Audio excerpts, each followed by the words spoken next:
Welcome back to the channel, Toyota Fanatic 81. In this video, I'll be taking you step by step through the process of replacing your rear brake components, specifically your rotors, your calipers, and your brake pads. Before I put everything together, I've got to paint the brake calipers, which is a whole nother video. Now, if you want to see that one, just click up on that video card in the top right hand corner. Nice. We got the calipers painted and everything else is ready to go. The first order of business is getting the vehicle on a flat, level surface. Now, I'd love to do this job on the driveway in the sun, but my driveway has a slope and I'm not going to jack the truck up on a slope. So the safest thing I can do is get it into the garage where it's level. This will be one of the few times where you don't want to engage the emergency brake before jacking up the truck.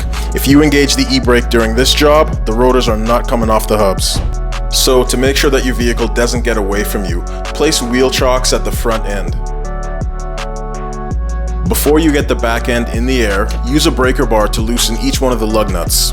You need to do this first before jacking the truck up, or the wheels will simply spin while you're trying to loosen the lug nuts. The rear differential is probably the best place to jack the truck up from. And once you've achieved the height that will allow you to take the wheels off, place the jack stands underneath the axle on both sides. And slowly lower the vehicle down onto the stands. For speed, you can use an impact wrench to get the lug nuts off the studs. And then, take the wheel off the hub. I love my wheel and tire setup.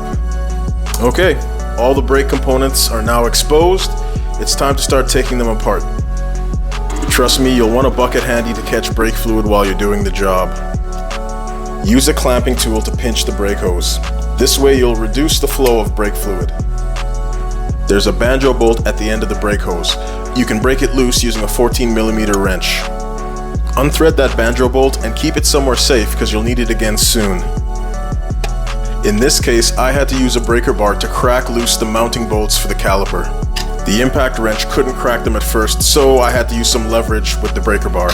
But once the mounting bolts have been cracked, an impact wrench can be used to thread them off the rest of the way. With the mounting bolts out of the way, it should be easy and simple to pull the caliper off the rotor. You may need a hammer to knock loose the rotor so that you can get it off of the hub.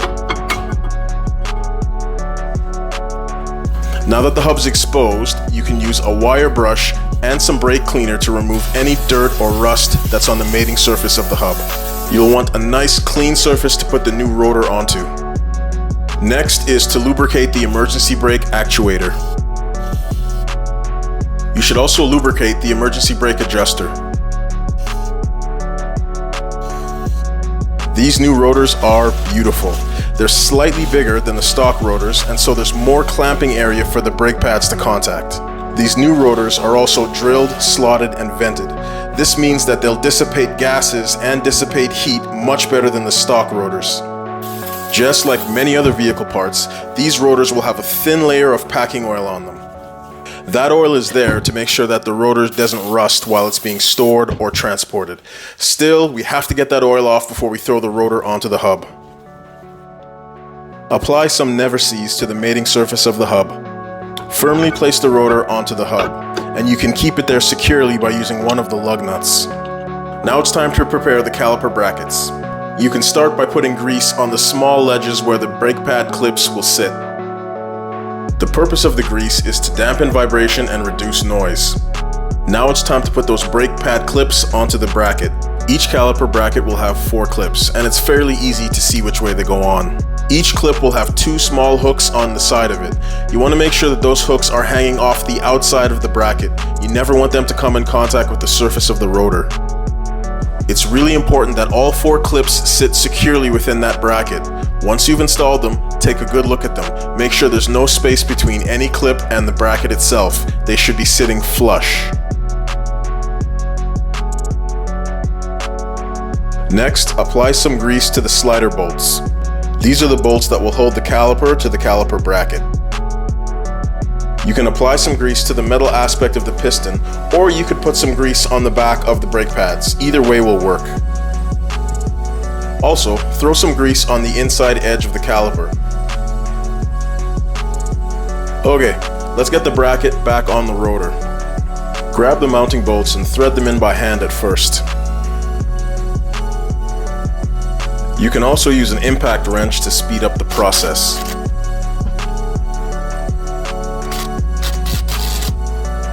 Use a torque wrench and make sure that those mounting bolts are torqued to 46 foot-pounds. Make sure to double check the torque on both bolts before you move on.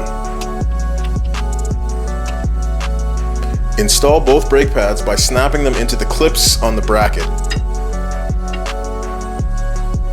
So far, so good. Now we're ready to throw the caliper onto the bracket.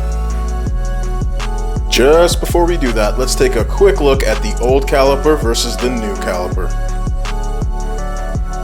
Place the caliper over the pads and line up the bolt holes with the rubber boots. Put in the 2 slider bolts and thread them in by hand.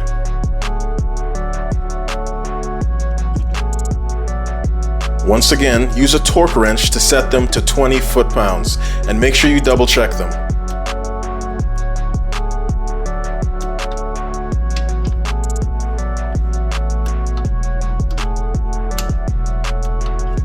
Pull that small rubber grommet out of the caliper. Now it's time to reconnect the brake hose. Grab that banjo bolt and slip on the first gasket.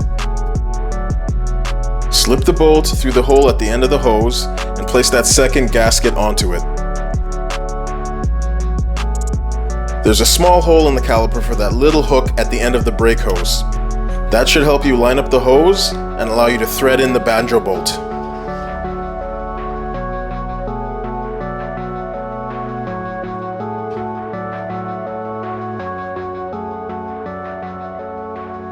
Now you can take the clamp off the brake hose and tighten up that banjo bolt.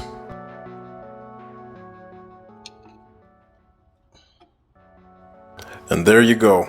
The rotor, brake pads, and caliper have been installed. And they look pretty damn good if I don't say so myself. I'll have to apologize and leave the bleeding of the brakes and the bedding in of the brakes out of this video. I'll probably record those jobs in future videos, but for now they're fairly easy to find on other channels. Okay, let's see what these brakes look like with the wheels on and the truck on the ground. Visually, these brakes look much better than the stock versions. And although you can't tell by looking at them, I can say that I have a big increase in braking performance since I put them on. They're much more responsive. There will never be a video in which I don't thank my loyal followers. This is a small channel right now, but it's growing every day, every week, and every month because of you. And I am very grateful for that. If you're new here, thanks for stopping by. You might want to check out a few more videos, and if you like them, you probably should subscribe. And you've got to hit the bell icon so you know when I put out another modification or do-it-yourself video. Alright, that is a wrap. I will see you on the next modification video.